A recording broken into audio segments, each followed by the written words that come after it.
So today we're going to be checking out one of the fastest, if not the fastest vehicle to use around the WTC 600 around Tokyo Expressway. One of the best events in Gran Turismo 7 to make some money. And this is the Suzuki Escort Pikes Peak Special. So the last time I made a video on this vehicle was almost 2 years ago.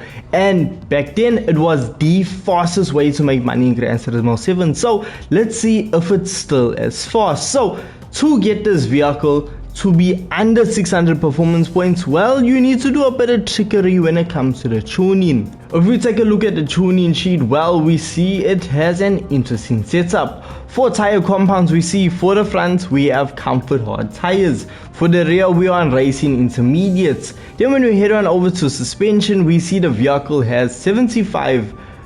We see body height adjustment set to 75 in the front, 110 in the rear. Anti-roll bars is set to 1 in the front, 9 in the rear. For damping ratio compression, we see 25 for both front and rear. Damping ratio expansion is 45 in the front, 35 in the rear. Natural frequency is 3.50 in the front and 5.00 in the rear. Negative camber angle is set to 2.0 in the front and 1.0 in the rear. Toe angle is 0.05 outward for both front and rear. Then we see for differential 10 in both front and rear for initial torque. Then acceleration sensitivity, it's 40 for both front and rear. Braking sensitivity is 15 for both front and rear. Then your torque vector differential is going to be set to 50-50. So half the power going to the front, half the power going to the back. For downforce, we see 200 downforce in the front, 700 downforce in the rear. The ECU is fully customizable and set to 100. Now your ballast is going to be set at 1. That's it. 0 on the balance positioning and 100 on the power restrictor. For the transmission, we see it set to 370, and this is just the settings for the manual gears, so you can go in and just make sure they do match. Then we see for a high RPM turbocharger is also equipped, no steering angle.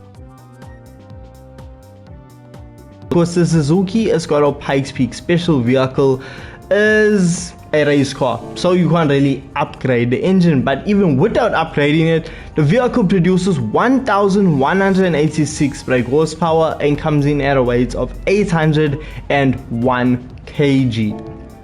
Extremely lightweight, tons of power, and this vehicle is insanely fast when it comes to the WTC 600. So to just show you how fast the Suzuki actually is, in a previous video I went over the WTC 600 and I spoke about the Honda Beat being able to complete this event in 24 minutes and 30 seconds, which by itself is an accomplishment. It's insanely fast. But when I tell you the Suzuki Escort can beat that time by over a minute. So when you jump into the event, what you want to do is keep the vehicle on fuel map level 1. We're going to keep the vehicle on fuel map level 1 when it comes to this long straightaway. This is where we want the most power out of the Suzuki, and this is where we're going to benefit the most. So once we actually just power along, we see that we are in first place almost instantly. Now I know the problem with the Suzuki, it's hard to come by, it's expensive, and it's a vehicle in the legendary dealership, so it is quite hard to find. Now, if you picked up on there, we are going to be wall grinding because we just want to get this event done the fastest way possible. Now, the minute you hit the wall, you want to shift your vehicle on over to fuel map level 6, and you're going to leave it there for the rest of the circuit. And we see once we pass this section, I'm going to throw it back onto fuel map level 1 and let it run there. You need as much power as possible coming down the straightaway to really let the Suzuki open up and, well, just make the lead between us and second place just so much bigger. And we see we had an initial lap of a 1 minute 58 second lap, which is just incredible because a lot of the vehicles you will find doing 2 minute 10 second laps, 2 minute 5 second laps, but to do a sub 2 minute lap on the initial lap is just incredible. And as once again you hit the wall, you know, flip it back on over to fuel map level 6. Now when grinding these walls, you want to make sure that you are turning your wheel to the right. You want to try and keep the vehicle off the wall while you are grinding, because if you just let it run against the wall, well, you are going to be running a bit slower, because it is just going to be slowing your vehicle down.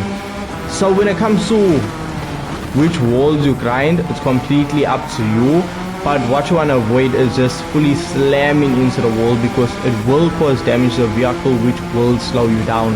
So you do want to avoid that.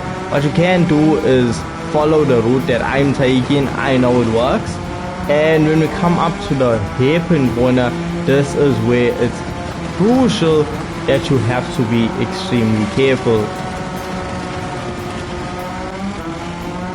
When it comes to this corner here, you want to make sure that you brake early, because if you run off wide and you cross over the white line, hits into a cone, that is your clean race bonus gone.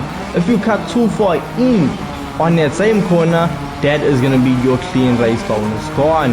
It is extremely difficult, and this event is tricky when it comes to clean race bonus, because it's almost a bit bipolar due to the fact of 1 minute you can hit an opponent, you still end up with your clean race bonus.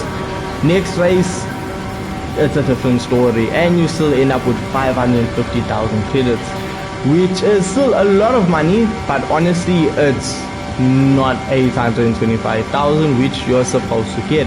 So this event, honestly, once you get the first few laps down, it's honestly such plain sailing from there. So we see now we are going to be heading on into the pits now at the end of the 7th lap. We're just going to overtake, and with us overtaking the GCR, that was us now overtaking the entire field.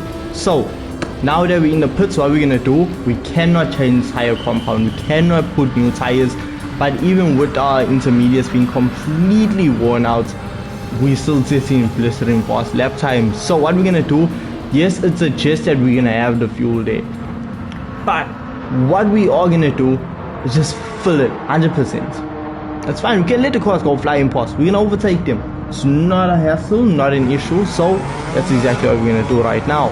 So fuel map level 1 and let the chase begin.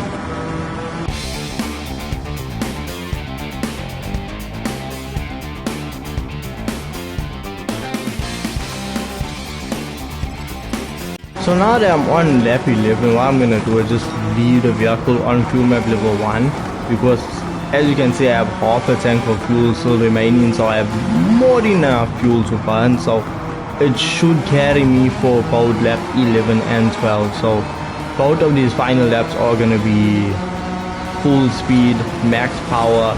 We're going to see if we can't set a fastest lap time.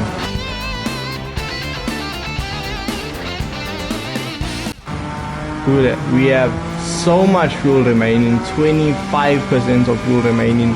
So we could have ran it again for maybe even a 10th lap on fuel map level 1, and just like that, that is us done. This event could have been done a lot more efficiently. I'm sure even with the way you run the fuel map, you don't have to run fuel map level 6.